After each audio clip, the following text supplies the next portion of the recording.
You don't know which of your facts will be demolished. You don't know which of your arguments will be totally destroyed. And you're now rattled, you're shaken up, and you don't know what the hell to say, but you got to say something.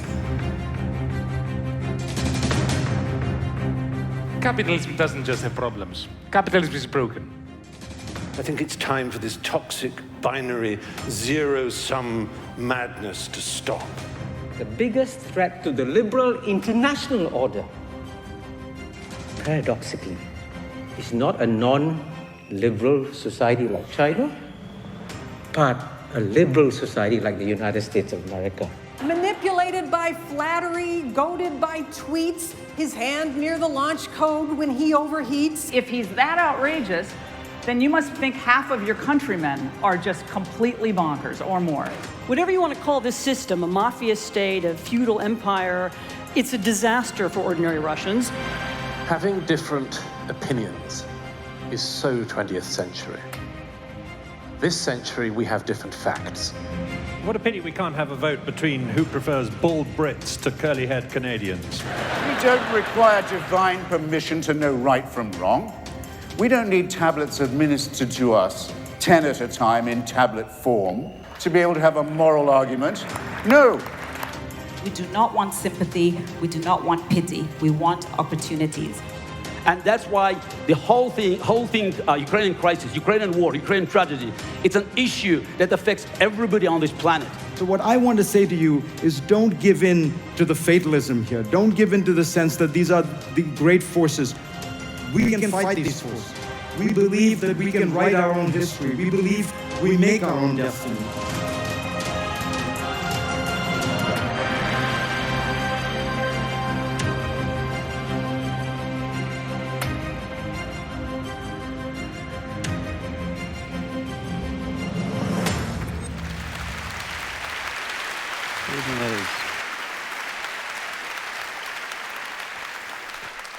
Good evening, ladies and gentlemen. My name is Rudyard Griffiths. I am the chair of the Munk debates, and it's my privilege to once again have the opportunity to moderate tonight's Munk debate on AI. When we advertised this debate to you, our valued members, donors, ticket holders, we genuinely felt that this could be one of the more consequential debates in the history of this series. This is our 28th main stage debate here at Roy Thomson Hall. Look at that.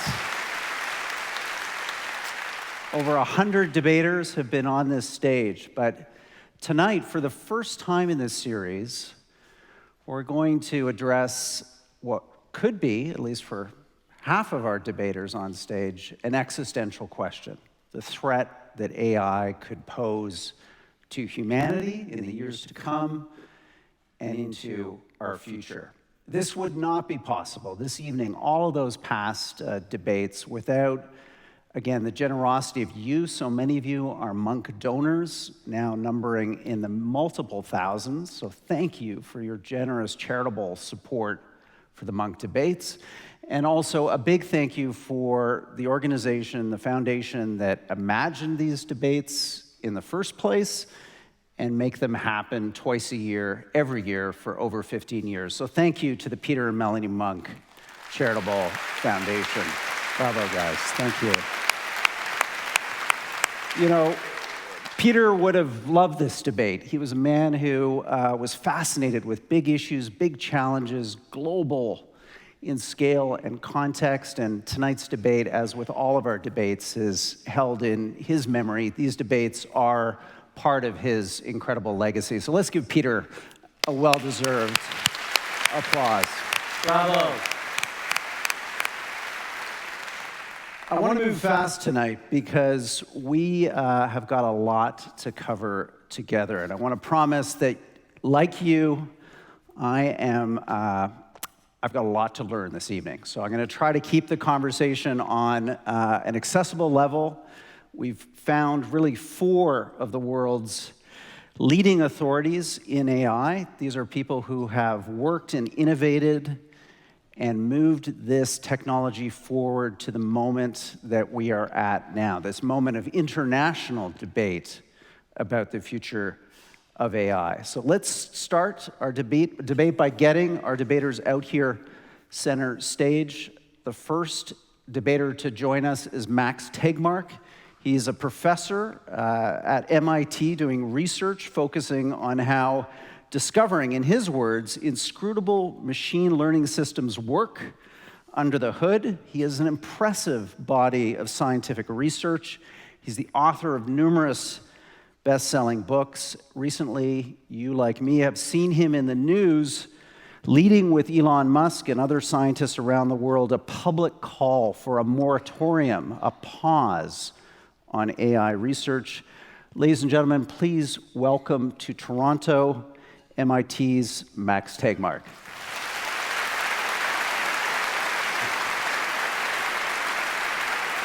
Thank you, Max. Appreciate it. Well, one great debater deserves another, and here we have not let you down. Yoshua Bengio is truly one of the world's leading experts in artificial intelligence, known for his pioneering work in the field of deep learning. In 2018, he won the prestigious Turing Award, which is widely recognized as a Nobel Prize in computing. He's a full professor at the Université de Montréal and a founder and scientific director of MILA, Quebec's AI Institute. He's a driving force behind the Montreal Declaration for the Responsible Development of Artificial Intelligence. Please welcome Canada's Yoshua Bengio. Thank you. Thanks for coming.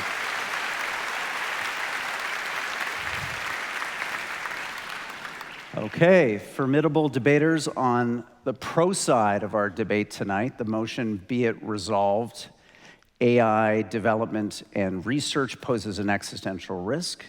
Arguing against the motion, let's start with our first debater. Yann LeCun is Vice President and Chief AI Scientist for Meta, the parent company of Facebook, WhatsApp, Instagram, all those amazing applications that we use, a world leader in VR. Some of you maybe were trying out Meta's VR applications in the lobby before, and they'll be available after the debate too.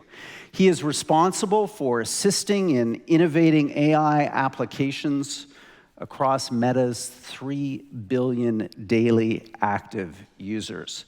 Yann LeCun is also, like Joshua, a winner of the very same year, 2018 Turing Award for his foundational scientific contributions to machine learning. He's an active academic, lecturing and teaching as the Silver Professor of the Courant Institute of Mathematical Scientists at New York University. Ladies and gentlemen, please welcome Yann LeCun.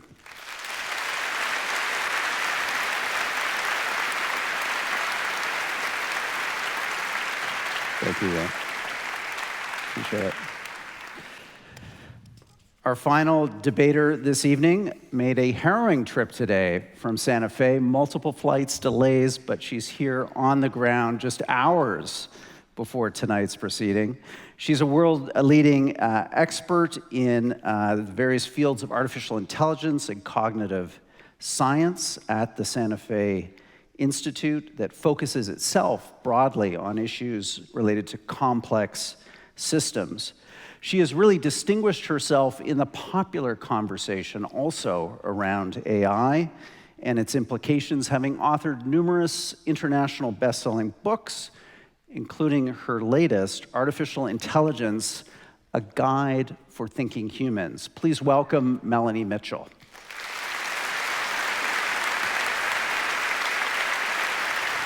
Thank you, Melanie.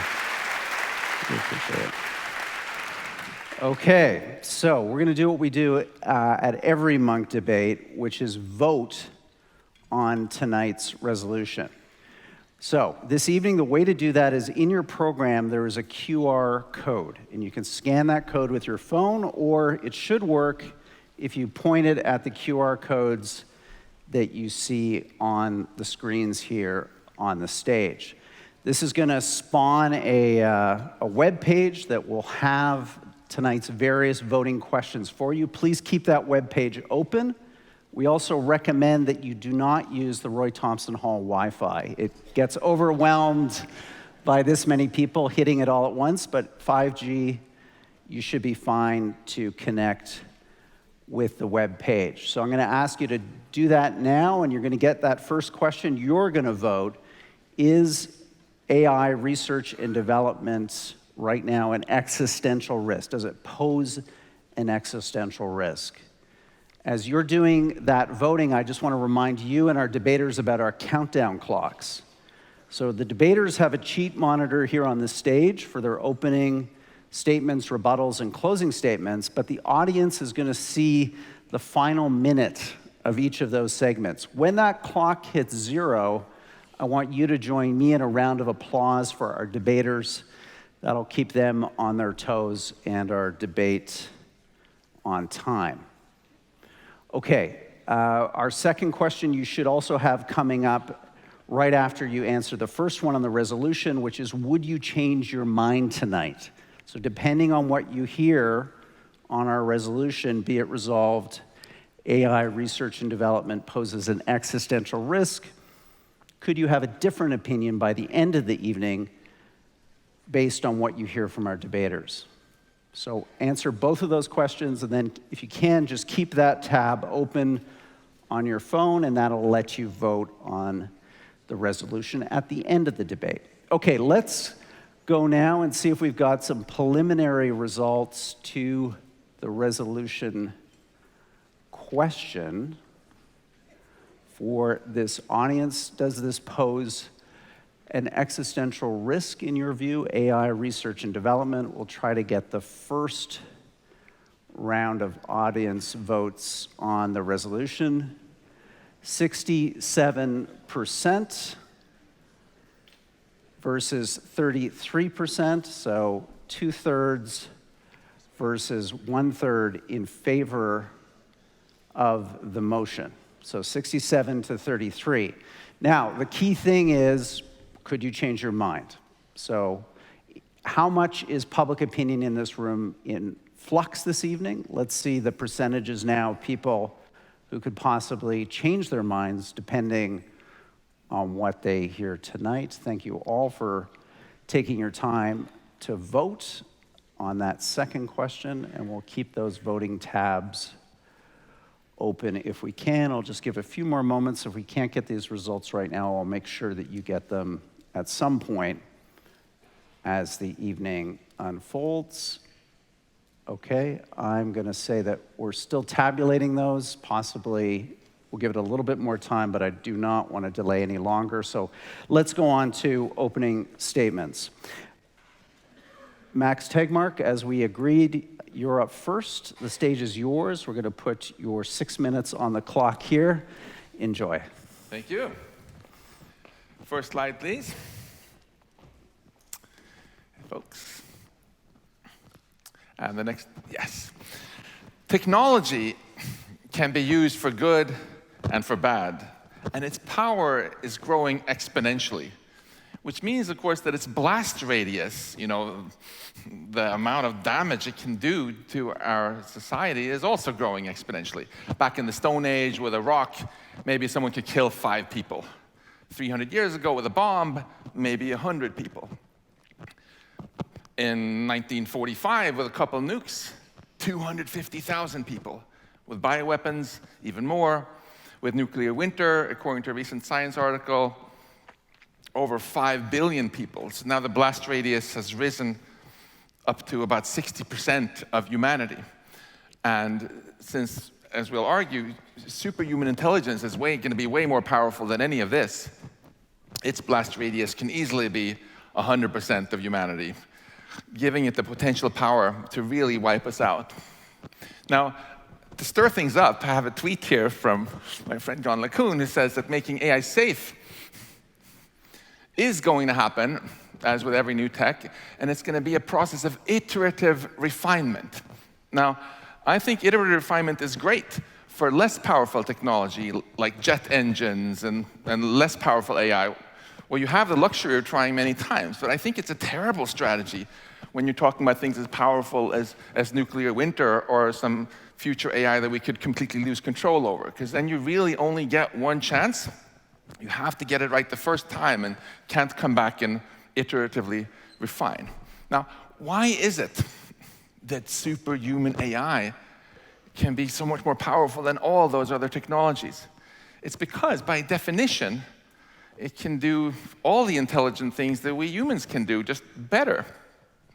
For example, it can do goal-oriented behavior, it can persuade, manipulate, hire people, start companies, build robots, do scientific research. It could, for example, research how to make more powerful bioweapons, or how to make even more intelligent systems so it could recursively self-improve itself. It also could do things that we humans cannot do at all. It could very easily make copies of itself. So if you imagine for a moment a superhuman AI that can think, say, 1,000 times faster than a human researcher, so it can in 9 hours do a year's worth of research. But now instead think of 1 million of those, a swarm of 1 million super intelligent AIs, where as soon as one of them discovers something new, it can instantly share that new skill with all of them. That's the kind of power we're talking about here. And finally, superhuman AI will probably be a very alien kind of intelligence that lacks anything like human emotions or empathy. So, of course, it would have the power and potential to wipe us out if it had those goals. But why would it possibly have those goals? Next slide, please. Well, the most talked about way in which this could happen is if we've given it some sort of goal that it actually faithfully obeys, but that goal just isn't fully aligned with human goals. This is the way we humans have usually wiped out other species. For example, when we wiped out this guy here, the West African black rhino, it wasn't that we hated rhinoceroses and were deliberately trying to kill them. It's just that some humans had this weird goal that they thought that if they ate ground-up rhino horn, their sex life was going to get better, even though this was totally debunked in the medical literature. But the humans were smarter than the rhinos, and so it was the humans' goals that prevailed. Or if you chop down the rainforest for the goal of making money, and you extinct a species that was living there. Another example of what could happen to us if it's rogue AI. At the top here, we have a second route to extinction, which could be malicious use. So to stir things up more, I have another tweet from Jan, where you see he says, we would have obviously never design AIs to have that sort of goals. But who is we? I'm sure Jan wouldn't do it, because I know personally he's a very nice guy. And to you in the audience, it might seem really weird that anyone would do it, because you're all so nice, because you're Canadian. But in the US, we regularly have mass shootings where people deliberately try to kill as many people as possible. So if there is some sort of super powerful open source AI, a person who wants to kill as many as possible might well use that. And the AI is safe in the sense that it's totally obeying its owner now, right? Still causes disaster. The third route to disaster I placed here is just that we get out-competed. This is the one that's the least discussed, and I would love to hear from Jan and Melanie what their plan is to avoid the one in the middle and the one at the top. So, out-competed, well, by definition, AI can do, if it's superhuman, all our jobs better, right? So companies that don't replace their humans by AI will get out-competed by those who do. Similarly, it's about delegating not just jobs, but also decisions. So companies that don't have an AI CEO will be outcompeted by those who do. Militaries that don't have AI generals will be outcompeted by militaries who do. Countries that don't have AI government will be outcompeted by countries who do. And we end up in a situation where we humans have quite voluntarily just given away more and more power to AI. And we have this future where all sorts of stuff is happening, but it's no longer our future. We have been disempowered, giving away control to machines that don't even need us for anything. That's a very bad situation. Let's not go there.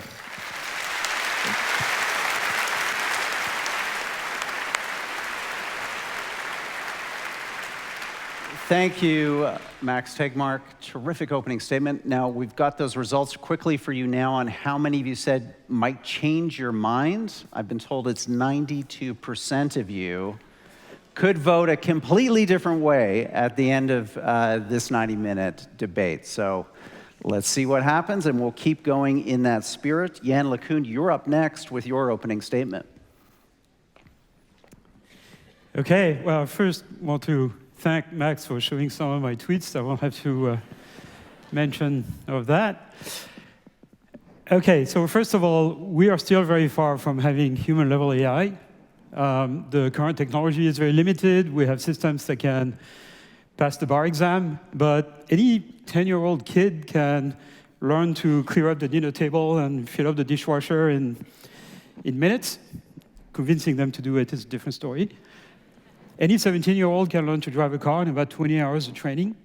We still don't have domestic robots. We still don't have self-driving cars, at least level 5 self-driving cars. So we still have some basic, major things to progress to make to reach machines that can reach human-level AI. We're missing something big. There are immediate risks to AI, but those risks are not new.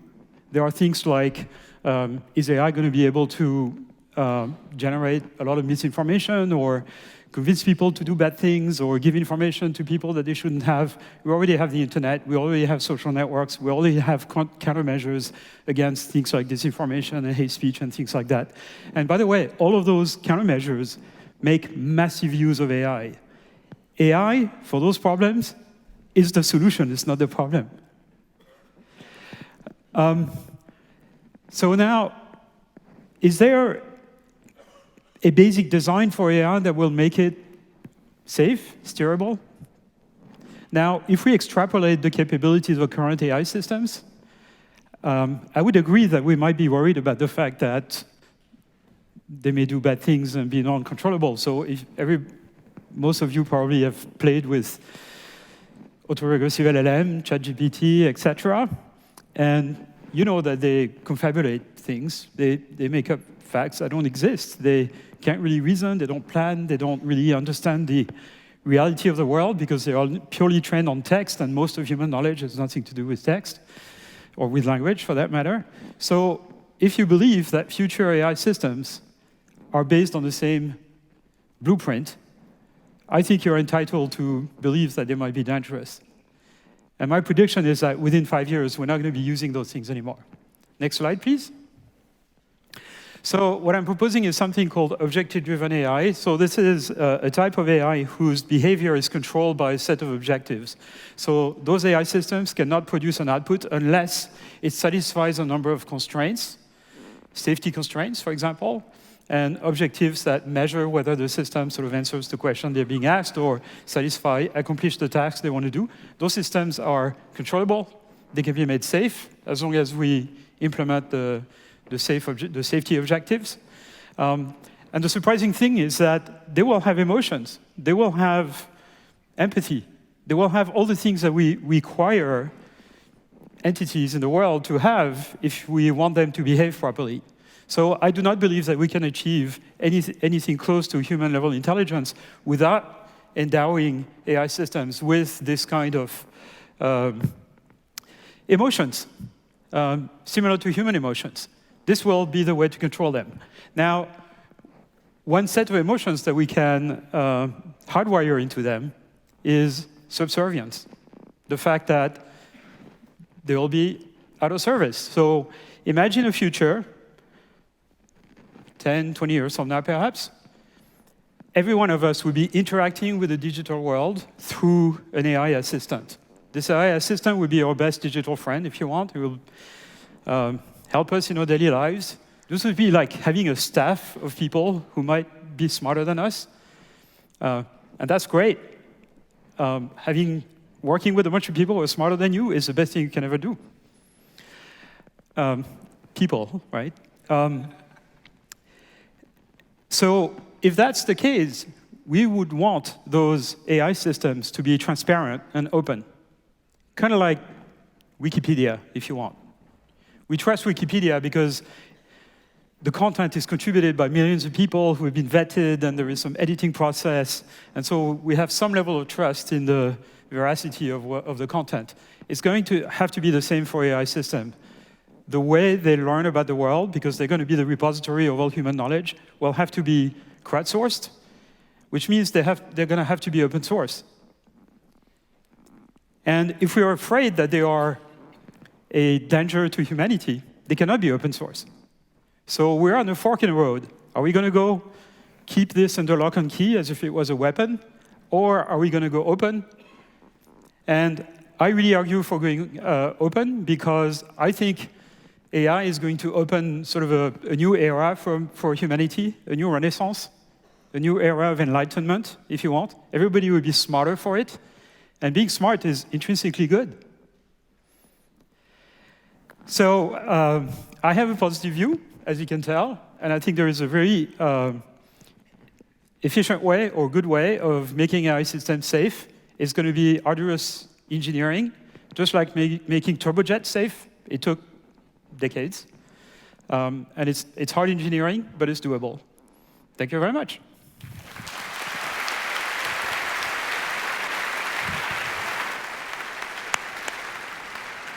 Thank you, Yen LeCun. Two terrific opening statements. Let's go for another. Yoshua Bengio, you're up. 6 minutes on the clock.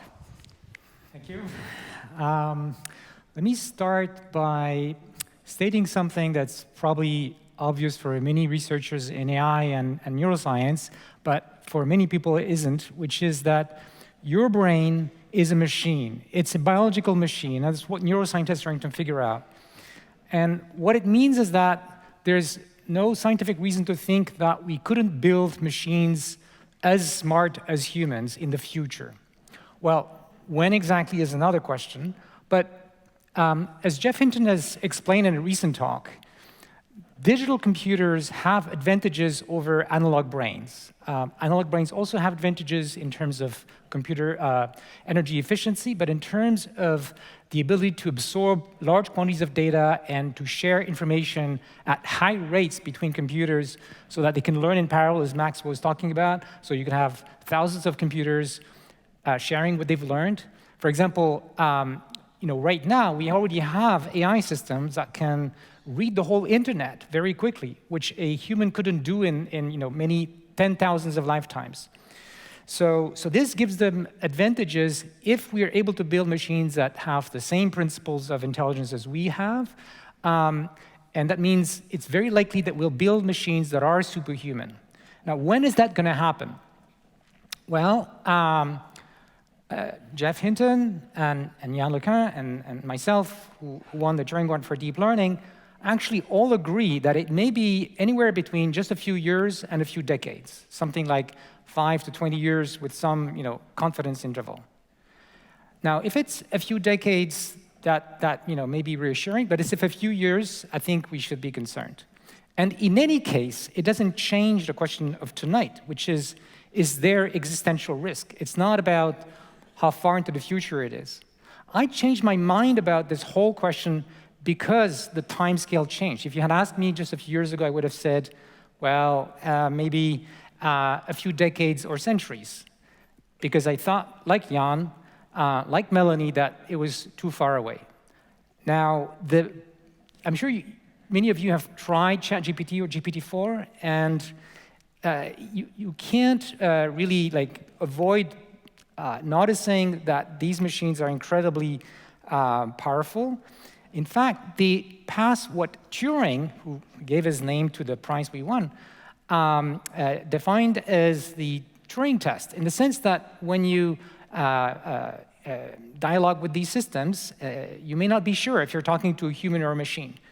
Now, it's been also the job of many scientists like myself to try to figure out what is missing. And I agree with Jan and Melanie that there are important ingredients missing, but are they something we'll figure out in just a few years or a few decades? It's hard to say. I can tell you that the things that I'm working on, which is something on the order of reasoning, right now these systems are really good at something like intuitive intelligence, but not so much at reasoning and thinking through before they're saying stupid things. is something that could potentially be solved very quickly. Or maybe there'll be obstacles on the way. We don't know.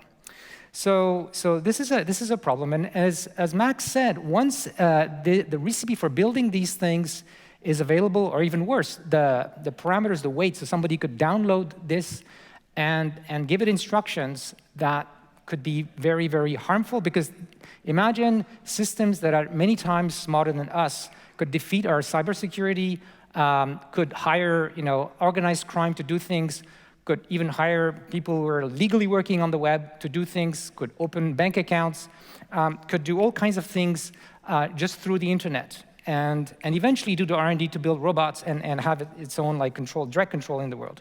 So in a way, where we're going is, and that's really, I'm channeling Jeff Hinton here, coming up with a new kind of entity in the world that may have its own self-preservation goals, which is something that also Max explained why it may happen. It may happen because somebody asks it to do something bad, or it may happen because of what I call a Frankenstein sort of tendency of us wanting to build machines that are like us. And once we have machines that have a self-preservation goal, well, we are in trouble. Think about what happens when you want to survive. You don't want others to turn you off, right? And you need to be able to control your environment, which means control humans. So existential risk isn't just, well, we all disappear. It might be that we're all disempowered, that we are not anymore in the control of our destiny. And I don't think this is something we want. Last slide, which I won't have time to go in details, but I'm writing a blog post, which I'll post soon, where I've tried to take all of the comments and questions that people have asked me about this question and trying to answer all the critiques about, oh, we should not worry about existential risk.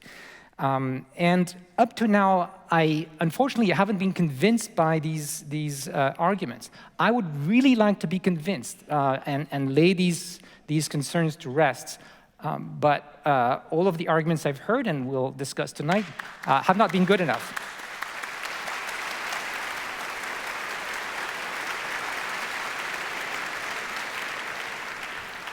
Thank you, Yoshua Bengio. Let's have Melanie Mitchell give our final opening statement. 6 minutes on the clock, Melanie. Fears about machines unleashing human extinction have deep roots in our collective psyche. These fears are as old as the invention of machines themselves. But tonight, we're debating whether these fears belong in the realm of science fiction and philosophical speculation, or whether AI is an actual real-life existential threat. I'm going to argue that AI does not pose such a threat in any reasonably near future. First, I'll argue that the possible scenarios that people have dreamed up for AI existential threats are all based on unfounded speculations rather than on science or empirical evidence. Second, while we can all acknowledge that AI presents many risks and harms, none of them rise to the extreme level of existential. Saying that AI literally threatens human extinction sets a very high bar. Finally, claiming that AI is an existential threat is itself harmful. It misleads people about the current state and likely future of AI. Such sensationalist claims deflect attention from real immediate risks, and further might result in blocking the potential benefits that we could reap from technological progress. Let's look at the 3 scenarios that people have posited for AI to be an existential risk. The first is that a malevolent, superintelligent AI somehow emerges and uses its evil genius to destroy humanity. We've all seen that movie. I believe that no one here takes that scenario seriously. For the foreseeable future, AI systems will not have their own desires or intentions for good or for evil the way that living beings do. They're not alive. The second scenario is also that a superintelligent AI emerges, But it's not malevolent, it just misinterprets our wishes and accidentally kills us all, sort of like a sorcerer's apprentice gone nuclear. For example, Yoshua Bengio wrote about this thought experiment. We might ask an AI to fix climate change, and to solve the problem, it could design a virus that decimates the human population. Presto, humans dead, no more carbon emissions.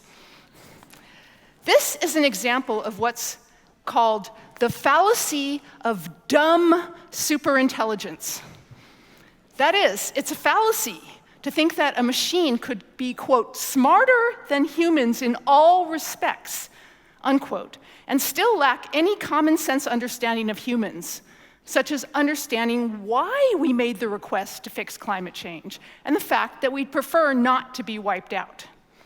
Intelligence is all about having insight into one's goals and the likely effect of one's actions. We would never give unchecked autonomy and resources to an AI that lacked these basic aspects of intelligence. It just does not make sense. The third scenario is that a genocidal group of humans uses AI to help them destroy humanity. Indeed, humans often use technology to do very bad things, but we can't conclude from this that AI research and development is itself an existential threat. A terrorist group could conceivably carry out a nuclear or biological attack that kills millions of people with or without AI. There's information online right now about how to make weapons, how one might go about killing millions of humans. AI systems could make it easier to get that information, but the threat is still there without AI. But more importantly, our society, our institutions, and our technologies are enormously complicated, diverse, and resilient. They create a barrier of complexity that puts the brakes on such an attack, which would require a cascade of highly improbable events. Everyone here would agree that there's a long list of actual near-term risks and harms of AI, such as the spread of disinformation or job losses. We should take those risks very seriously. But it's also harmful to take unfounded speculations about existential threats too seriously. Consider vaccines, which provide immense benefits in mitigating diseases. But we've seen calls for them to be severely restricted and even halted due to unfounded speculations about their risks. We don't want to kill off potential benefits from AI in science, in healthcare, or education. Would you call science itself an existential risk? It gave us nuclear weapons, after all. But not pursuing science is an even greater existential risk. Just as for vaccines and other technologies, our assessments of AI threats need to be founded in science and empirical data, not unsupported speculations. There's no evidence that AI research and development poses an existential threat, now or in the reasonable future. Thank you.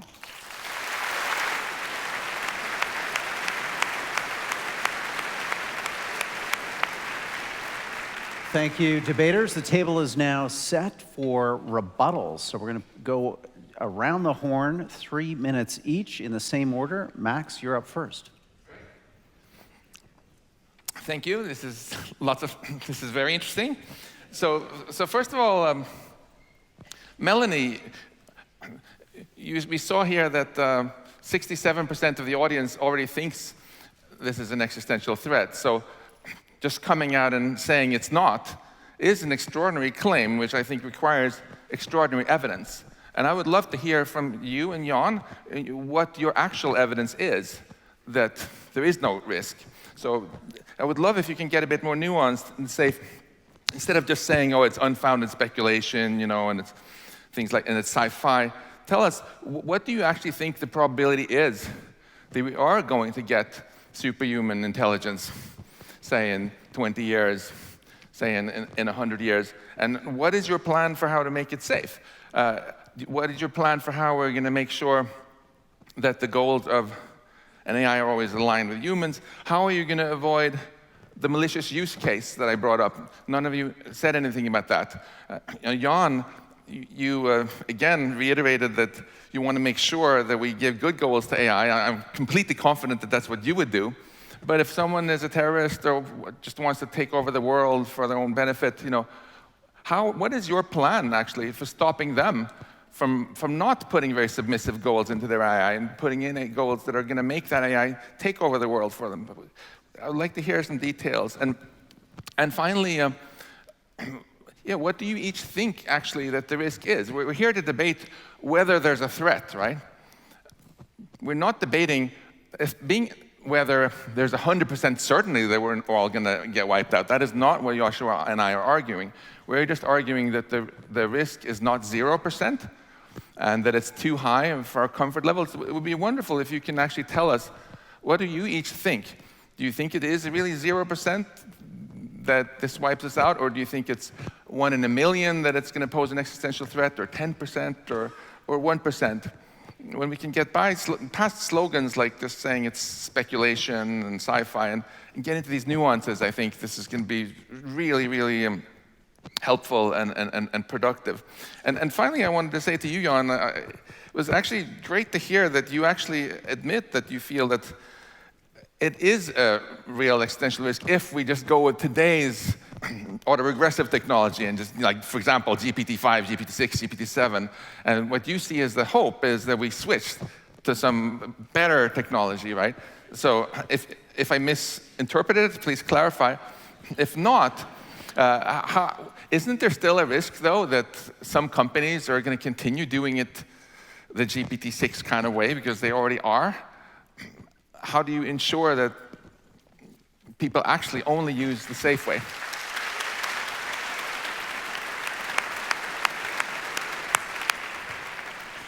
Jan LeCun, your opportunity for rebuttal.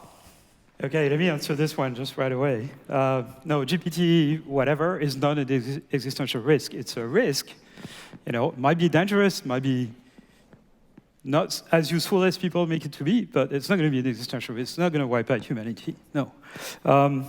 You'll need something considerably smarter than this, and that's what I said. We're missing something big to make systems really intelligent. So the first thing I want to say is that, the science fiction scenarios of the Earth being wiped out, humanity being wiped out, this sounds like a James Bond movie, right? It's like the supervillain who goes in space and then kind of puts some deadly gas and eliminates all of humanity. It's a James Bond movie, and I can't disprove it. The same way, if I tell you, I use the Bertrand Russell idea. If I tell you there is a teapot flying between the orbits of Jupiter and Saturn, you're going to tell me I'm crazy, but you can't disprove me. Right? You can disprove that assertion. It's going to cost you a huge amount of resources to do this. So it's kind of the same thing with those doom scenarios. They're sci-fi, but I can't prove that they're wrong. But the risk is negligible, and the reason it's negligible of extension is because we build those things. We build them. We have agency. This is not superhuman intelligence. It's not something that's going to just happen. It's something that we are building. And so, of course, if it's not safe, we're not going to build it, right? I mean, would you build a bomb that just blows up randomly? No, right? Okay, so I think a lot of the fears around AI are predicated on the idea that somehow there is a hard takeoff, which is that the minute you turn on an AI system that is capable of human intelligence or superintelligence, is going to take over the world within minutes. And this is preposterous. It's one of the tweets that you posted that I wrote. The reason it's preposterous is that it's just not the way anything works in the world. You build something, you build it small, you don't make it super intelligent right away, you make it as smart as a mouse, and then you figure out if it behaves properly, and then you make it as smart as a cat, and then a dog, and then something a little bigger, right? And of course, you do this progressively, iteratively. That's what I was referring to in that tweet that you posted, that I wrote. So, this going to be engineering. It's like asking today if we're going to, precisely how we're going to make super intelligent systems safe. It's kind of like asking in 1930 whether we're going to be able to build turbojets that are incredibly reliable, so reliable that you're going to be able to cross the Atlantic at near the speed of sound. This would have Sounded impossible. But we did it. Thank you.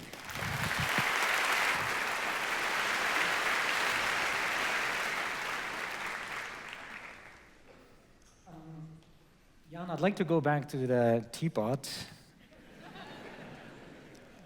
Well, there's no evidence for a teapot, but there is an asteroid coming to us. It's not clear that it's going to hit the Earth, but we're seeing a very clear trajectory of improvements in intelligence of the systems we've been building steadily over the last 2 decades or more. And you and I have been part of that.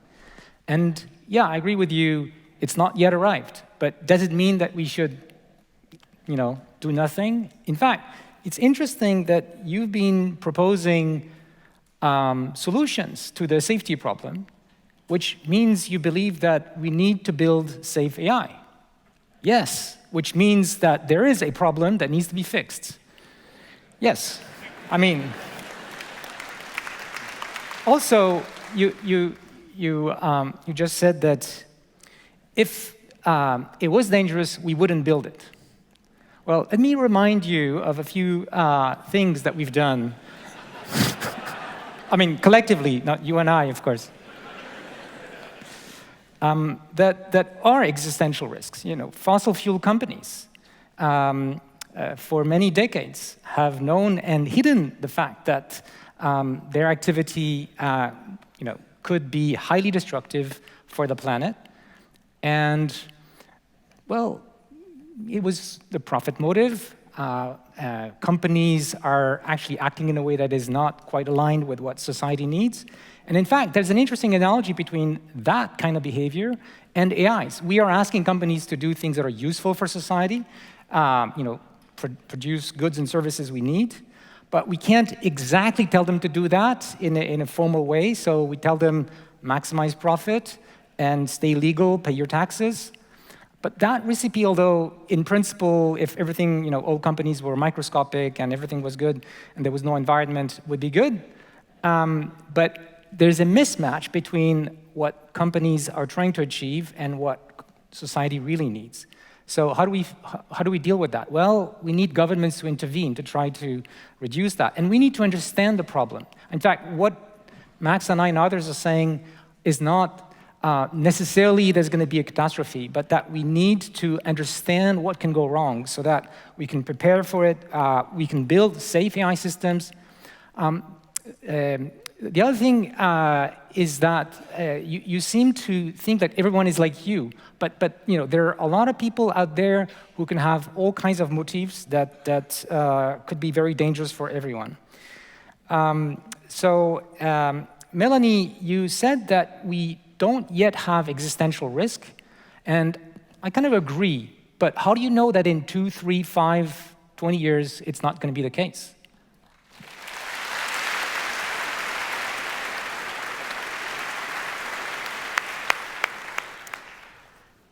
So, Joshua, we're not debating whether or not there's a problem to be fixed or whether there's any harms. We're debating whether there is an existential threat from AI. That's the resolution. And if the existential threat is, 100 years, 500 years from now, I don't think then we would be here debating. You're talking about something very near term. And Max asked, what is the risk? I don't know. I mean, the risk is non-zero. The risk of anything is non-zero. We could talk about any kind of scenario, speculative scenario, like, malicious aliens coming to Earth in their spaceship and destroying humanity. That's an existential risk. And then we could say, wait a minute, maybe we should ban radio broadcasts, because that's how they're going to find us. But clearly, the probability of that is quite low. It's not high enough to justify the kind of attention that you're seeming to ask for. Now, I want to say, there's this word, superintelligence, smarter than humans, these phrases that are being glibly thrown around as if we understand what they mean. Joshua said, your brain is a machine. Sure, I agree with that. So we could build a human-level intelligence in principle. I also agree with that. I think we're quite far away, but in principle. But human intelligence is not any old machine. It's a very special kind of biological machine that's adapted to our human problems. We're different from octopuses, we're different from rats, we're different from viruses. We have our own specific human problems, needs, and motivations. And we're fundamentally embedded in a physical, cultural, social system. And that's the kind of thing that gives rise to human-level intelligence. AI systems, while they learn from human data, and that's exactly all they learn from is the data that humans created, and so they have captured some aspects of our intelligence, they lack fundamental, important aspects of what it is to understand the world. And I think that when we throw around words like superintelligence, we're using sort of our intuitive kind of associations and assume that these things could be easily built and that we're on a trajectory to build them. But really, that's not been shown at all. I don't think it's something that science is really gives much evidence for now. And I'll just conclude to say that the whole history of AI has been a history of failed predictions. Back in the 1950s and 60s, people were predicting the same thing about superintelligent AI and talking about existential risk. But it was wrong then, and I'd say it's wrong now. Thank you. Thank you. Well, let's thank our debaters for a terrific opening for this debate. I'm going to join the conversation now and try to think up some questions that are top of mind for our audience. And speaking with the debaters before, we all agree that we really want to center this debate on that key word in the resolution, which has been brought up many times tonight, which is existential. So let's throw a definition just up onto the screens here, just to kind of center ourselves for this portion of the debate. This is from Nick Bostrom, a kind of leading thinker on existential risk. His words, an existential risk is one that threatens the premature extinction of Earth-originating intelligence or life, or the permanent and drastic destruction of its potential for desirable future development. So I think we all agree that's a relatively fair formulation of what we're debating tonight. So let me come to you first, Max, because you were the last to talk in the first to talk in the last round, and just to ask a question I think that is on the minds of a lot of the audience members, which is to try to help us understand why would, whatever we want to call it, an AI system, machine intelligence, why would it want to harm us? Why would it have an intention to do something to us? Can you give us that answer? Yeah, let's not anthropomorphize by talking about wanting, but why might it have goals to do bad things like this? As I said, either because of malicious use, that some user actually gives it those goals. Not everybody is as kind as Jan and Melanie. Or because we specified some other goal that we thought was kind of getting it right, but that turned out, when it's pushed to its extreme, does great harm. So in this case, in both cases, the AI is very loyal to us, and it's just that the goal was off, or the human goal was put into them off. The third one, which I have heard no counter-arguments to whatsoever, is the one where we just get out-competed. That's kind of the trajectory we're already on right now. Everybody just wants to make a buck. Companies have a goal to make profit, and we gradually get more and more disempowered. So those are three routes to it. And I would love, again, if Jan and Melanie can answer this question. Like, what do you think the probability actually is that we're going to build machines that can do most of our stuff in 20 years? What do you think the probability really is that we're going to have that there will be an existential risk? And what's your plan for avoiding these three different threats? Because we can't just dismiss arguments as being ridiculous or sci-fi when people like Jeff Hinton are making them. The CEO of OpenAI is saying it's an X risk. The CEO of DeepMind is saying it. What is your plan actually for how we avoid each of those things? So That's right. which authorities do we want to pay attention to? I don't think we have proof by authority here. Right, That's but not we don't a fair need argument. Right. So let's say we don't know, and I'm agnostic actually. I don't know what's going to happen. But given the stakes, shouldn't we pay attention to this? Right. So yeah, this is an interesting analogy. Let's say Joshua brought up earlier climate. There's an idea of a precautionary principle, Jan, that you do certain things because you want to be careful. It may be not what you want to do, but you take steps and actions now to avoid, to close off certain worst-case scenarios. Why isn't this an example? Like climate, AI is one where we want the precautionary principle to be in effect to deal with, maybe it's a tail risk only, but this tail risk of an existential threat. But that's exactly what we're doing. We're developing technology and testing it, making sure it's safe before deploying it. I mean, current AI systems are pretty much deployed this way. There's no reason for this to change as the power of those systems progresses. You know, I mean, there's several questions. You know, if bad guys can use AI for bad things, there's many more good guys who can use the same, more powerful AI to counteract it. Right. So and in the end, the good guys are going to win. Sometimes the attacker has the advantage. there's absolutely no reason to believe that's the case for AI. In fact, Really? we're facing the situation right now. How do you know? I mean, because it already exists. Because people are currently using we're AI. talking about Okay, hold machines on that a are second. smarter than This is a really interesting point. So let's have Jan sum up on this, and then I'll come to you, Joshua. No, it's good. But I like the crosstalk. But let's. These are complicated ideas. I'm struggling to keep up, so I know the audience might be too. Because some of the dangers that you talked about of people using AI for bad things, they already exist. And Melanie said that before. Those threats exist with or without AI. AI might help a little bit. Let's say misinformation. Okay, is AI going to help with misinformation? Well, you know, QAnon is two guys. They don't use AI. They have a big impact. The countermeasures against misinformation, hate speech, etc., and propaganda attempts to corrupt the electoral process and democracy. Again, as I said before, the solution is AI to take down this content on social networks and various other channels. AI is used massively. So to take a precise example, the proportion of hate speech taken down automatically by AI systems about 5 years ago on Facebook was about 25%. Last year, it was 95%. Right, but we need 100% to avoid extinction. No, we don't.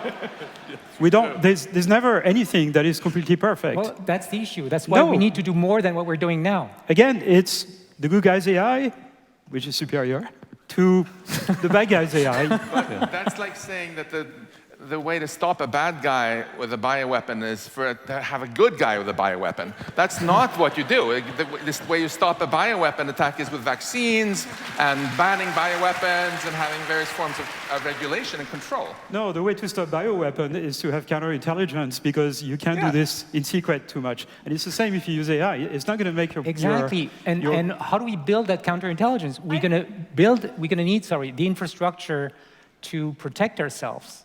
And so for that, we need to recognize that there is a risk. There is a risk. There is a risk. No, there are a lot of risks, but the question we're asking is, are they existential? Are they going to end civilization? It could. And that's... Good. And I think, you know, Rudyard brought up the precautionary principle, which says, you know, well, if there's a risk, we should probably do something about it. And I'm not opposed to that, but I think that we have to be balanced. We only have so much resources, so much attention, and the whole narrative on existential risk in AI has diverted a lot of the attention of the world, maybe part of the 67% that are here saying that they think it's an existential risk. It takes our attention away from some of the real immediate risks like disinformation and bias. Okay. So are you saying it's a 0% risk, 0% existential risk? Is that your claim? Do I think there's a 0% risk of any scenario? No, of course not. But what do you think it is then? But I think what we're asking, 1%? what we're really debating, I can't put a number on it. I think it's quite low. And I think what we're debating, is there a reasonable existential risk, a risk of end of civilization in the reasonable future? Otherwise, we wouldn't be up here debating. How high is too high for you? I'm not going to say 0.0000001. I mean, I can't say that. How high is too high for you then? How high is? How high a probability of existential risk is too high for you? I don't think we can put a probability on it. We don't know. We don't know enough, No, I'm and asking it's what the you think same is as. acceptable. Okay, it's lower than the Earth being wiped out by a meteor. And by the way, AI can help with that problem. By the way, Okay, so Jan- this, hold on, but let's just bring the audience in here. So in a sense, what we're hearing here from the con side of the debate is that the risk is so, in a sense, negligible that we should move on to other things. The development of AI with a variety of controls, with regulation possibly, but to assume that there's any demonstrable existential risk of a quantum that would require a pause, a moratorium, as both of you has argued, is not on the cards. Let me argue a little bit, if you please, about these probabilities. Let's consider very simple scenarios. There are more complicated ones, for example, that Max and I have been talking about. But let's consider first the probability that we will know how to build intelligent machines that are powerful enough to be dangerous existentially to us in, say, 10 years, okay? That probability, when I ask a lot of AI people, they agree that it's significant. You know, it's 20, 30, 40, 50%. And people like Jan and Jeff and many others that I've asked agree that it's clearly not like 10 to the minus something, right? It's not like asteroids coming and destroying the Earth. So that's the first thing we need. I guess you're wait, let me finish. Second, what's the probability that once this is available and known and open source so that anyone can play with it, what's the probability that there will be someone with misguided intentions or malicious intentions which uses it and we get catastrophic consequences, but possibly leading to extinction, or at least the same scale as we're talking about nuclear weapons, explosions, and things like that. So what's the probability for that? Most people I asked is like 99.9%. Once it's available, somebody's going to misuse it. So I don't understand how they can get with very small probabilities. Now, Jan's answer is, oh, it's okay. He agrees more or less with what I'm saying, but he says, we'll fix it before we get there. Yes, let's do that. Okay. So I think, you say you talk to the people you talk to in AI have this belief. Well, the people I talk to in AI don't have that belief. I think the field is quite split, I would say. And I think there's quite a... Flip a coin at 50% that we're all going to die? Have you talked to any of the people who signed this letter saying that this is an existential risk? There's many people who have signed letters saying they think it's an existential risk. They don't say over what time scale. Yeah, but this was Jeff Hinton, the CEOs yeah, of Jeff the big Hinton companies. is a godfather, but he doesn't know everything. You don't talk to him. Yeah, I think that he's a smart guy, but I think that a lot of people have way overhyped the risk of these things, and that's really convinced a lot of the general public that this is what we should be focusing on, not the more immediate harms of AI. Okay. And that itself is harmful. Let's, good answers, everybody. Let's just follow this risk question and come to you, Jan, on this. Because you're a scientist and you're at Meta and you've got 3 billion active daily users. It's hard to wrap my mind around that number, but you've got big data and all kinds of really interesting ways to deploy this technology. Historically, scientists at times have made decisions to engage in risky behavior because they want to do things. They want to innovate and they want to discover. There are hair-raising tales around the Manhattan Project and probabilities of igniting the entire atmosphere of the planet with the first Trinity test, a very low risk, but they still went ahead and did the test. Why are you confident that this time scientists and the scientific community, writ large, around the world, is going to approach this with the prudence that you are, and with the care and caution that Meta is going to bring to this challenge of safe development of AI? Okay, so first of all, it's not a question for Meta because the progress, the question of really what is intelligence is a very deep scientific question that will take the combined effort of the entire scientific community. So this is not going to happen within the confines of a small lab or a big lab. This detects everyone. It's one reason we need this research to be open, by the way. But the point is, humanity is still around, despite all of playing with all those toys like nuclear bombs. Now, the assimilation of AI with nuclear bomb, I think, is a complete fallacy. The assimilation of AI with nuclear weapons is a complete fallacy. Nuclear weapons are designed to kill people and destroy entire cities. AI is designed to basically amplify human intelligence. Like, this is intrinsically good, right? Well, it depends who uses it. Of course, it can be dangerous. The same way flying on an airplane that is not properly engineered is dangerous. Or a submarine. Or a submarine, for that matter, yeah. And not properly maintained. Ooh. Okay?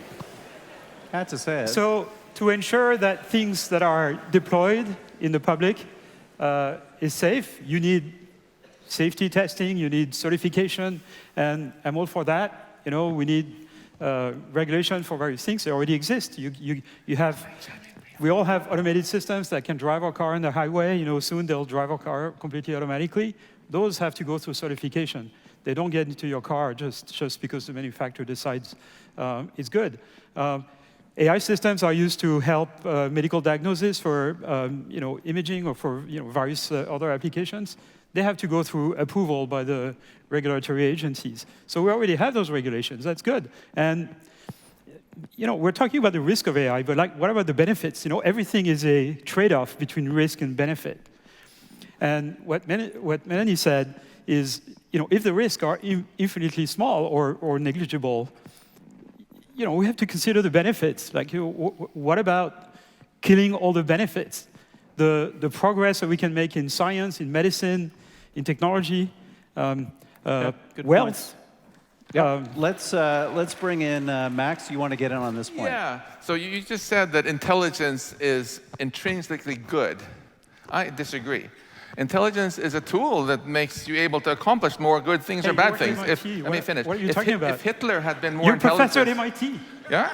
If you are a good person, so your morality combined with more intelligence makes the world better, but if Hitler had more intelligence, I think the world would actually have been worse. How do you know you don't have Hitler in your class right now? It's naive to think that just because you make something smart, it's only going to suddenly care about humans. Ask some woolly mammoths if they feel so reassured that we're smarter than them. Then therefore we would automatically adopt mammoth ethics and do things that were good for the mammoths. We didn't, that's why you probably haven't met any. I also want to say that if anyone in the audience works in biotech, maybe you could raise your hand, the whole discussion in the last 10 minutes must sound kind of weird for you, where we're like, we're going to keep building this unless someone can prove to us that it's dangerous. Because in biotech, it's exactly the other way around. If you come up with a new medicine, you say, this cures cancer, it's awesome, you can't just go sell it in the supermarket until someone proves that it's dangerous. It's your job to convince the Food and Drug Administration, the US, or the Canadian authorities, or whatever, that this is safe, and that the benefits, yes, the benefits, outweigh the risks. You also cannot, if you someone can't just come in and build a new, weird, hitherto unseen design for a super powerful nuclear reactor right underneath the CN tower, just because nobody else can prove that it's dangerous. It's their job to prove that it's safe. And we need to totally flip it around, like Joshua said, that when with future very powerful AI systems, it should be the responsibility of the companies that to first prove that this is safe before it gets deployed. We need to become like biotech. And we will. Yeah. I think we will. Sure. So you support regulation? No, I don't support the resolution, but I think I never said AI has no risk. Regulation. Oh, regulation, absolutely. I totally support regulation. And no one ever said AI has no risks. We're talking about this extremely high bar here of ending civilization, of ending humanity. But why is it our role to explain to you why it's dangerous? You still haven't answered my question. I never said it wasn't dangerous. I've asked you twice. What is your plan for avoiding misuse? You haven't told me. I've asked you twice. What's your plan for solving the alignment problem? You haven't told me. I've asked you twice. Let me just finish to tell me what your plan is for avoiding the scenario where we get out-competed and disempowerment. You've said nothing. Unfortunately, I don't get paid enough to solve all these problems Right, about but if AI you're trying policy. to sell medicine to But Canada, I think you have to have a plan. I don't have to have a explain why plan. it's I think safe. the AI community is developing plans to mitigate risks. But that's not what we're debating here. We're not debating whether AI has risks or whether the community is going to solve them. We're debating whether AI research and development poses an existential threat. That's something and very you're different. not answering my question. What is your plan to make sure it doesn't have an existential risk? I don't think that there is an existential risk. I think So there how are do you many prevent risks, misuse? but there are people who are working extremely hard, and including, I think, many, Joshua particularly, on mitigating the more immediate, real world risks. We need, Melanie, you and I know each other, and we need regulation. We need to make sure that we get all the upside that Jan was talking about for AI. I've been working on AI because there's all this upside that is already starting to happen, and there's also downsides that you and I have been talking about for many years now, and we need to take care of that.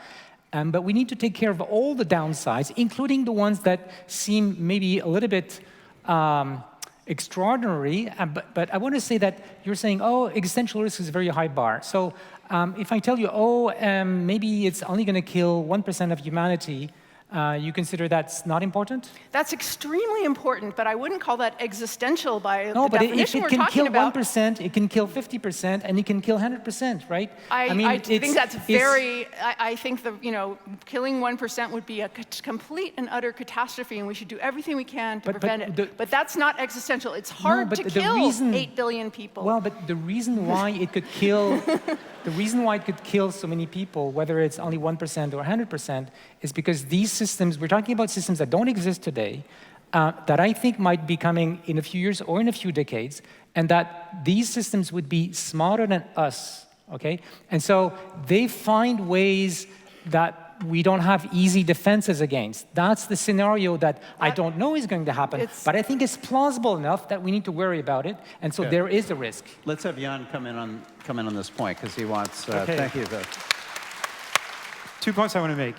First of all, there's this complete fallacy that the desire to dominate or destroy is linked with intelligence. This is false. It's not even true within the human species. Some humans. It's not necessarily the smartest among us who want to become the leaders. The smartest In fact, we have plenty of examples to the contrary on the international political scene. And this desire to dominate is something that is intimately linked with human nature because we are social animals, we are social species, and nature has evolved us to organize ourselves hierarchically, like baboons, like chimpanzees. Not orangutan. Orangutans have no desire to dominate anybody because they're not a social species. So this desire to dominate has nothing to do with intelligence. They're almost as smart as we are, by the way. So this has nothing to do with intelligence. We can make intelligent machines that are superior to us, but have no desire to dominate. I lead a research lab. I only hire people who are smarter than me. None of them want my job. Now, but Jan, isn't just to be fair, just to be fair to the other side of the debate, because it's something I think the audience would appreciate understanding. It's not so much the desire to dominate; it's the control problem. It's that you've set them some goals, maybe very noble and great goals, but they start doing other things to achieve those goals, which are antithetical to our interests. It's not that they're trying to dominate. It's that there is a tragedy of the commons that goes on. It's the same thing with companies. This is the goal alignment problem. So how do we design goals for machines so that they behave properly? And again, this is something that's a difficult engineering problem, but this is not a problem that we are unfamiliar with because as societies, we've been doing this for millennia. This is called making laws. Right, we design and laws. does it work? We design laws. Of course it works. Because we design laws to align our objectives with the common good so that we prevent people from doing bad things by telling them you're going to get this punishment if you do these bad things. We even do it for super intelligent entities called corporations. It's not perfect, but it's not existential. But here is another point I want to respond to Max. You're a professor at MIT, which means you educate really smart kids. You are building super intelligent machines. I mean, human machines in that case, right? Because you're educating them. What is the probability that in your class, one of those students is the new Hitler and is going to wipe out liberal democracy? Yeah. Those, as Joshua mentioned, what we can build with machines is going to be vastly more powerful even than my MIT students, and I still love to brag about them, right? It's that scaling and also the entirely alien nature of their minds, which is so intimidating. And Not the students, the computers.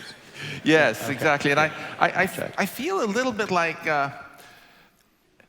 we're on this big ship sailing south from here down in the Niagara River, and Joshua is like, I heard there might be a waterfall down there. Maybe this isn't safe.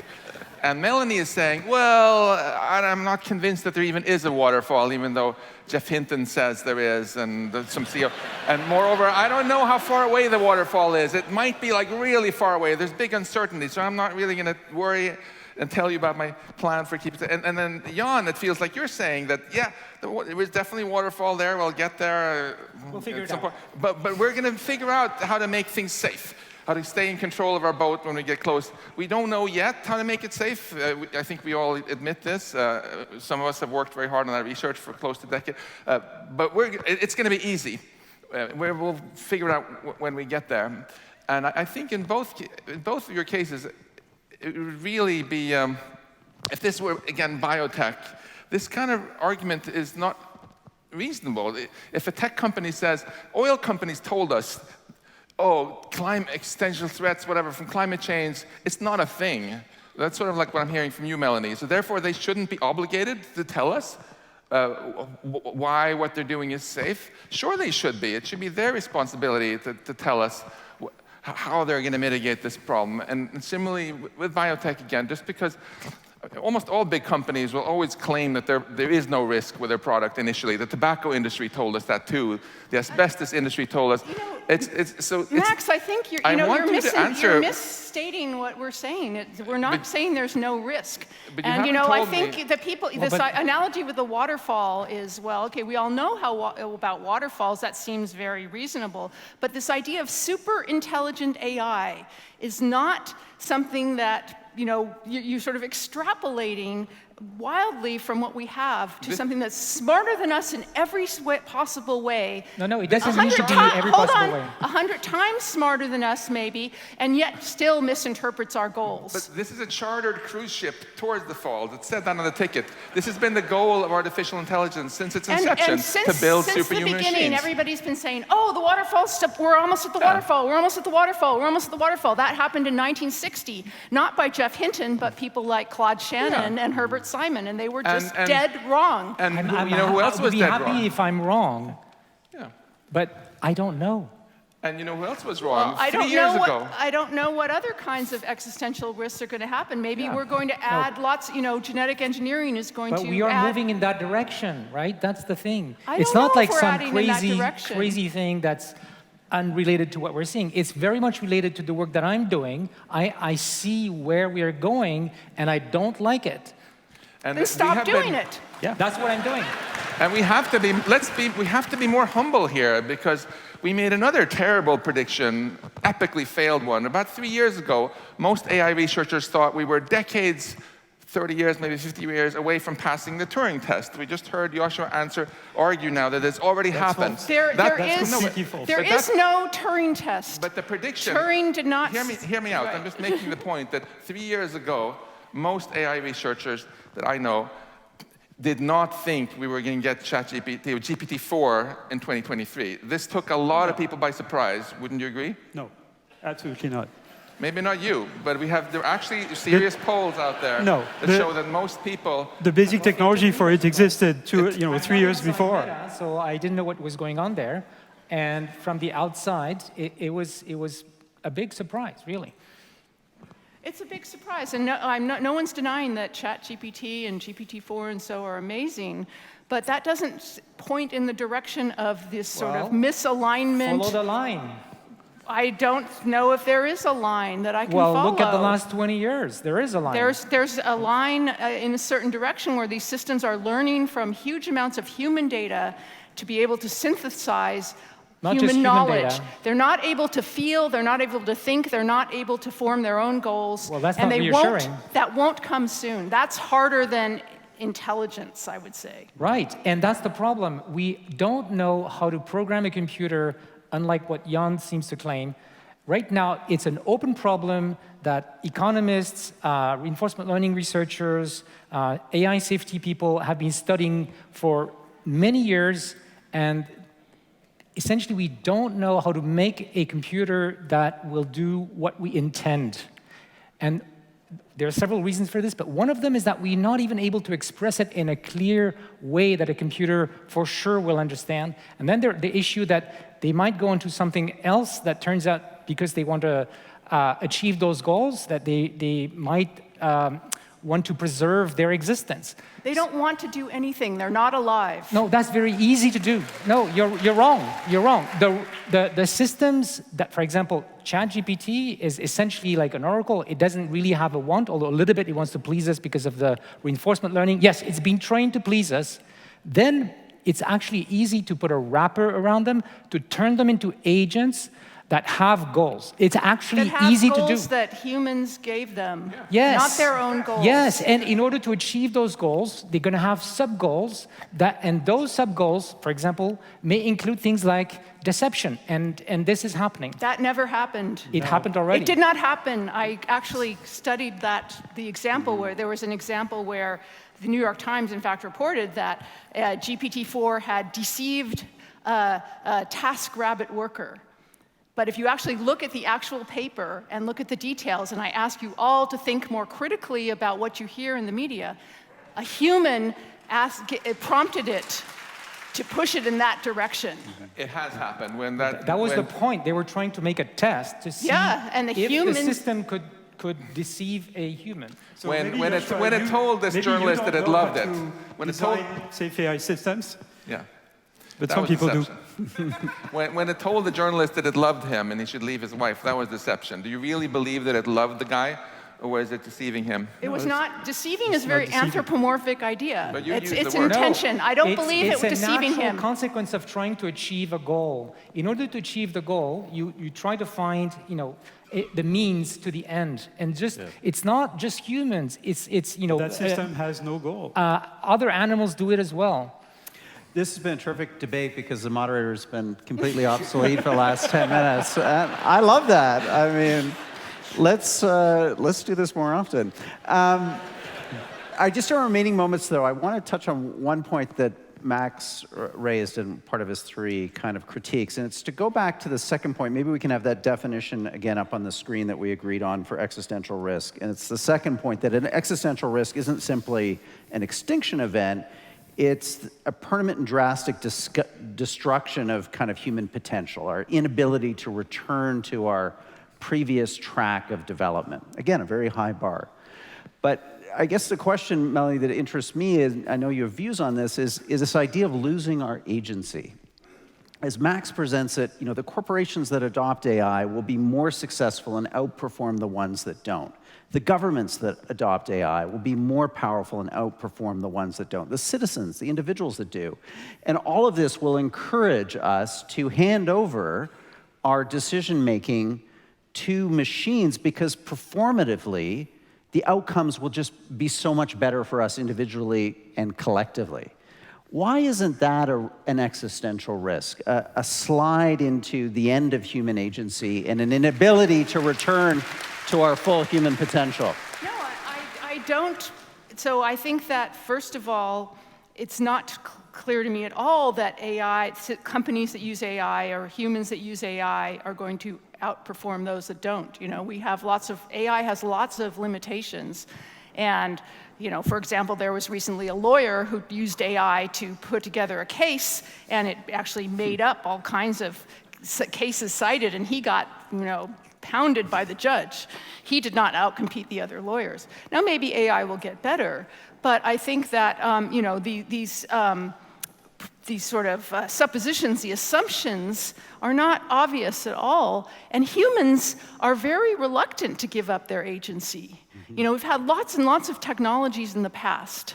And we've had, you know, people used to think that, you know, having the introduction of, say, writing and calculators would make people lose things like their memories, their abilities to reason well, the fact that like Google Maps lose our ability to navigate and stuff. But humans actually kind of adapt to those technologies and go beyond them. So Jan, you're nodding to this? You agree with there isn't an agency problem here?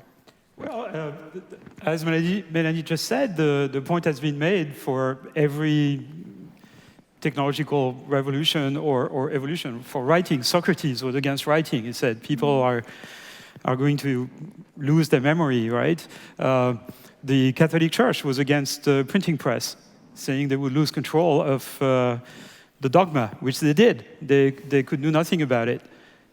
The Ottoman Empire banned the printing press. And according to some historians, that's what accelerated their decline. It took them 300 years or at least 200, to authorize it again. And this was just because they wanted to control their population. And so every technology that makes people smarter or enables communication between people, facilitates education,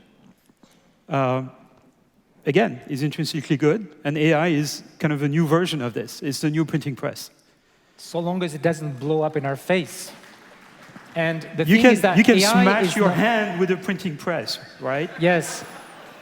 The problem is the scale, right? So long as we build technologies that could be harmful, but on a small scale, the goods, the benefits overwhelm the dangers.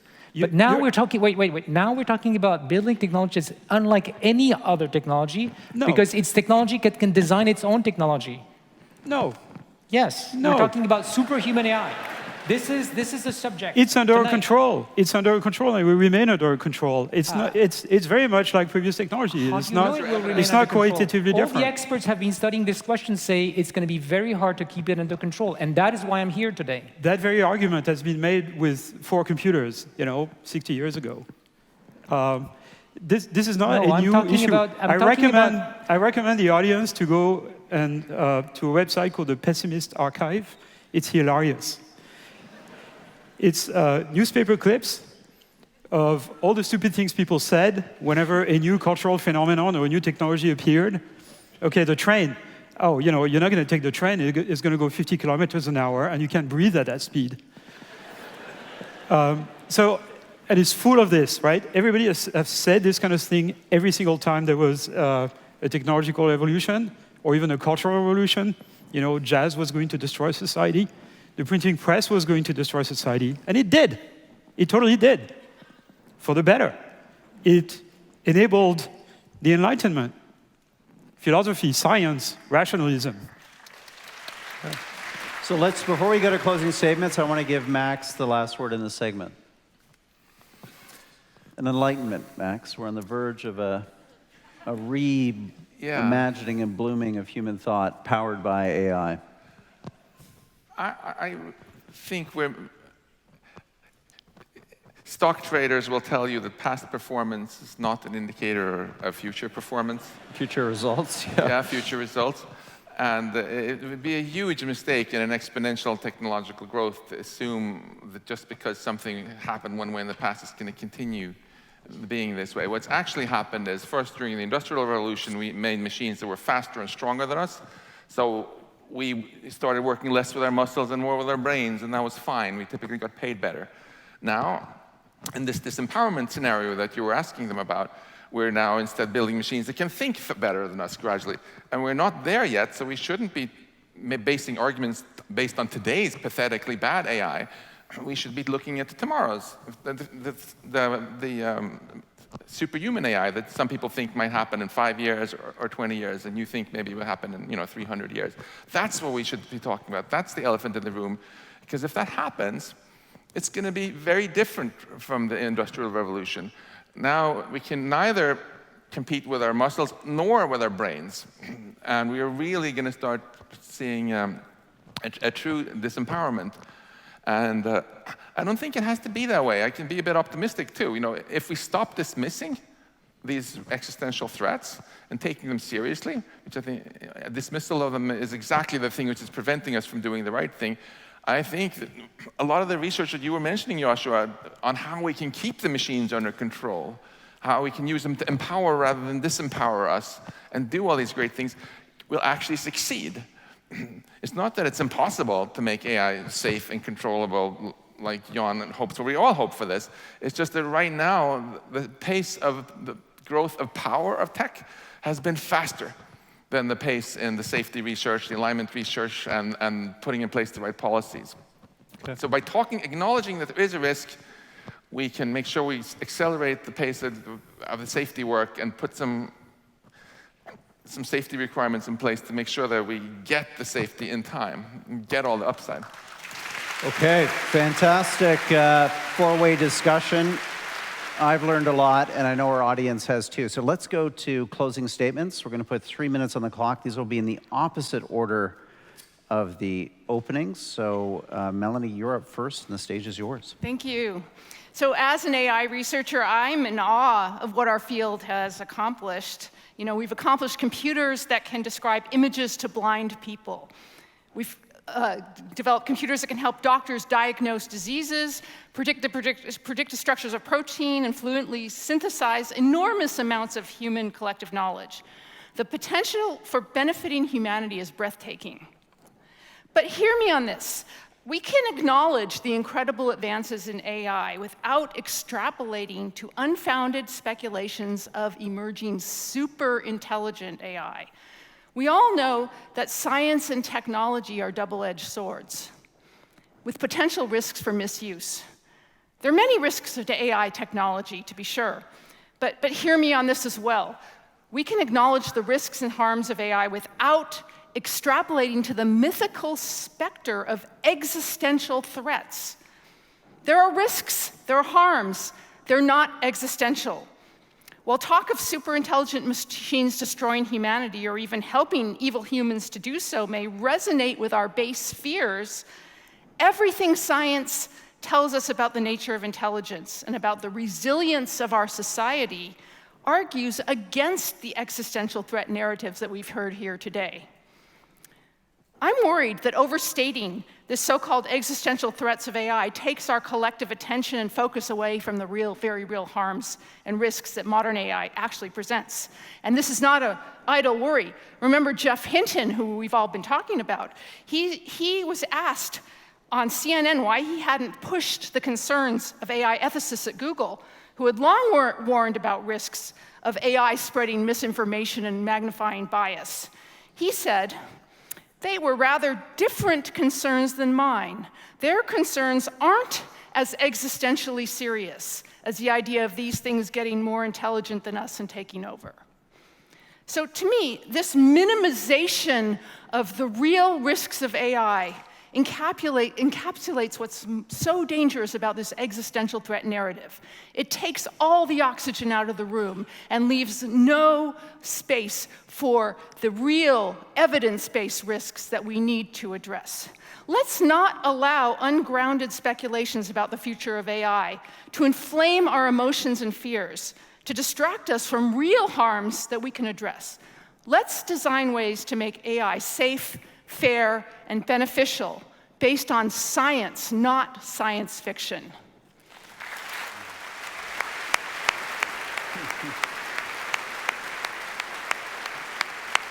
Great closing statement, Melanie. Thank you. Joshua Bengio, you're up next.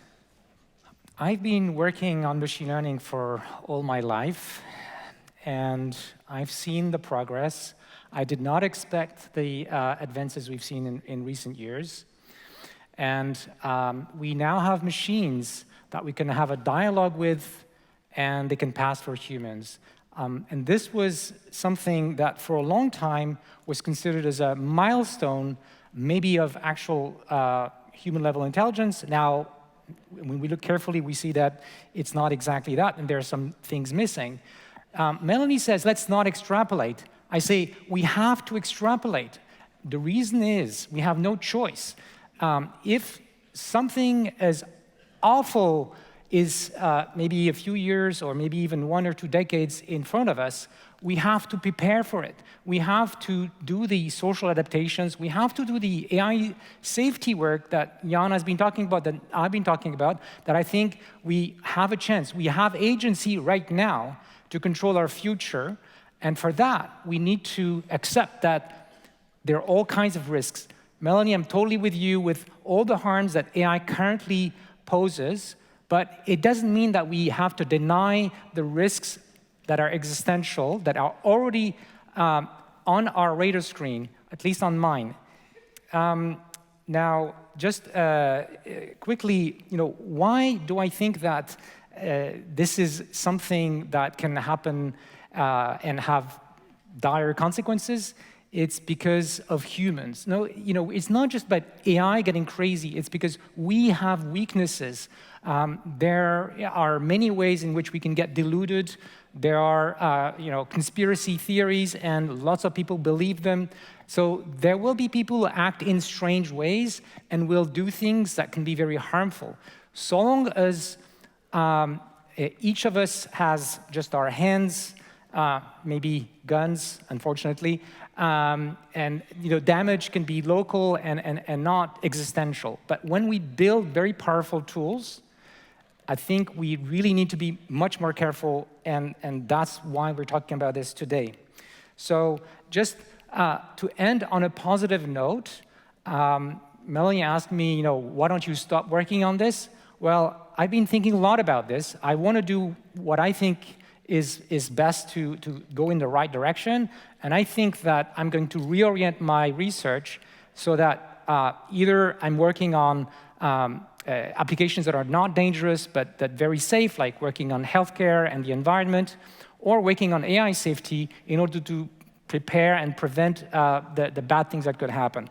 So thank you very much, and think about it.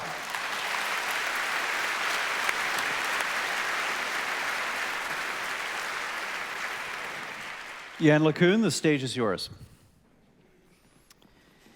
So yes, there are risks, as with every technology, and they are not existential. I'm just repeating what you said. I couldn't say it better. It's, every technology is a trade-off between the benefits and the side effects. Some side effects are predictable, some aren't. There are going to be bad side effects of AI. There are going to be people who are going to try to use AI for bad things. And it's a game of cat and mouse. And welcome to the real world. This is the world we live in.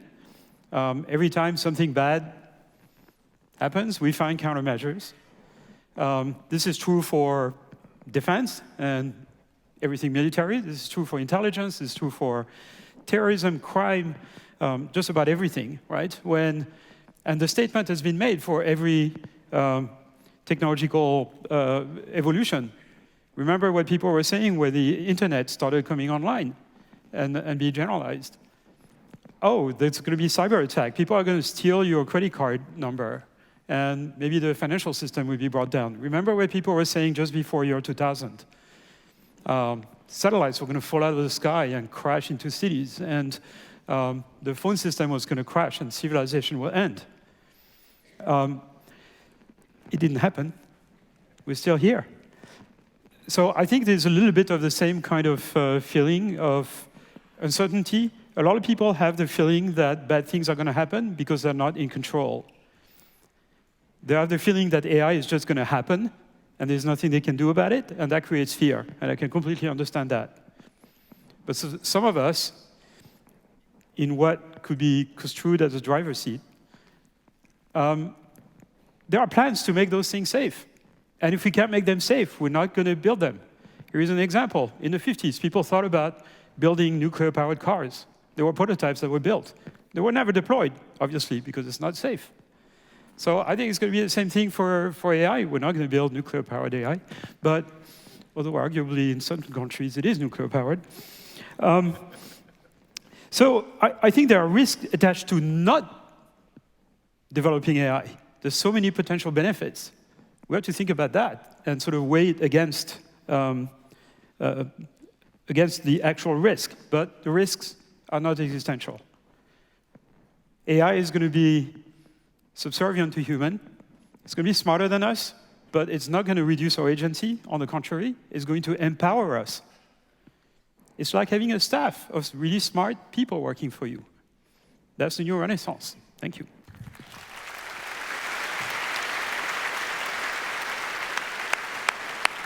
Thank you, Jan LeCun. We're going to give the last word in tonight's terrific debate to Max Tegmark. Max, take us away. I'm going to make a pitch for humility. Science is all about being humble.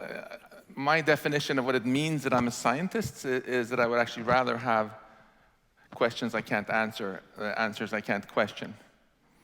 Now, what are you going to vote on here in a few minutes? You're going to vote on this question of whether this is an existential threat. What does that mean? You're not asked to vote whether you're 100% sure we're going to get wiped out. You're going to ask to vote on whether there is a non-zero risk of an existential risk, or a non-zero probability, right? That's what you're going to ask to vote on. So if you think, yeah, it's probably going to be fine, but maybe there's a 5% chance that we're going to get wiped out, and if you wouldn't get on an airplane if you're told that it has a 5% chance of crashing, that's too high for you, right? Then you should vote, yes, it is an existential threat. Now, we all need to be more humble.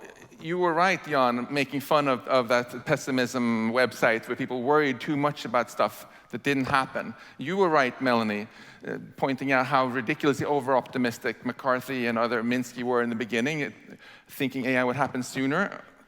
Scientists have lacked humility in that direction. But we've also just as often lacked humility in the opposite direction. The world's most famous nuclear physicist at the time, Lord Rutherford, said, oh, getting nuclear energy out of atoms is like moonshine. Very next day, Leo Szilard invents a nuclear chain reaction, right? So and as I said a few years ago, most people, including even Yoshua Bengio, thought we weren't going to have GPT-4. Well, here it is. And we also have to be humble about these probabilities that I kept pestering you about there. So thank you so much, Jan, for actually giving me one. You said it's about the same risk as getting struck by an asteroid. Since I'm a nerd, I happen to know that the risk of that wiping us out is about 1 in 100 million per year. And I think that's not a humble estimate. I think it's way too low, as Joshua explained. It reminds me a lot, actually, of when the Challenger space shuttle investigation happened, where many scientists said the probability of the space shuttle blowing up was 10 to the minus 5, 1 in 100,000. They sent up 100 of them, about two of them blew up, right? Lack of humility. The designers of the Fukushima nuclear power plant had said that the chance is less than 1 in 10,000 that you'll get that kind of bad tsunami in any given year. Lack of humility. Let's be humble. The truth is we don't know how soon we're going to get superhuman AI. The three of us think it might happen in 5 to 20 years. Melanie thinks it's going to take a lot longer. We just don't know who's right. That means there's a risk that it is going to happen soon. And we also don't know whether it's going to go well or whether we're going to get disempowered or wiped out. Let's be humble. It is an existential threat. That's what it means. Woo!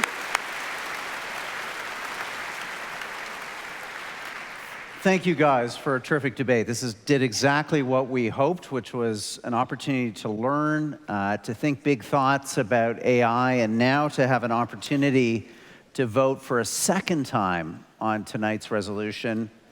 Be it resolved, AI research and development poses an existential risk. So if you need to, go back and scan that QR code, either in the program or on the screens, or just pop open your browser, and you will see that single question there ready for you to vote. Again, we recommend you use your cellular network for voting as opposed to voting on the Wi-Fi, which will have a hard time registering your ballot. So let's do that voting now. And while we do that, let's review our audience vote at the start of the evening.